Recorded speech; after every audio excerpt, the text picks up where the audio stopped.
Welcome to பெபின்ஸ் Autotech. இன்னைக்கு நம்ம கார்லாம் எமர்ஜென்சி எக்ஸிட்னு ஒன்று கொடுத்துருப்பாங்க. எல்லா கார்லையும் இருக்குது லேட்டஸ்ட் மாடல்லாம். இன்னைக்கு XUV 3WO அல்லது புதுசாக வந்த 3XOவில் எப்படி எல்லா டோரும் லாக் ஆயிடுச்சு அப்படின்னா, எப்படி இந்த வெளியே வர்றதுக்கு எமர்ஜென்சி சுச்சுவேஷனில் உள்ளேருந்து டோர் திறக்க முடியல அப்படின்னா நம்ம எப்படி டோரை திறக்கிறது மேனுவலாக அப்படின்னு சொல்லி பார்க்கலாம். 3XOவில் பார்த்தீங்கன்னா இந்த சீட்டெல்லாம் ஃபோல்டு பண்ணிவிட்டு இங்கே பார்த்தீங்கன்னா இங்கே ஒரு பாக்ஸ் மாதிரி கொடுத்துருக்காங்க பாருங்கள்.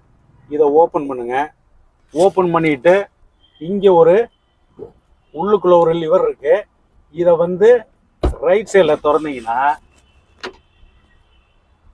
டிக்கி ஓப்பன் பண்ணிக்கலாம். எமர்ஜென்சி எக்ஸிட் இதாங்க. க்ளோஸ் பண்ணுறீங்க. உள்ளேருந்து இந்த லிவர் இருக்கும், உள்ளே கை வைங்க. இந்த லிவரை வந்து திறந்தீங்கன்னா பூட்டை ஓப்பன் பண்ணிடலாம். ஈஸியாக வெளியே வந்துடலாம். தேங்க்யூ.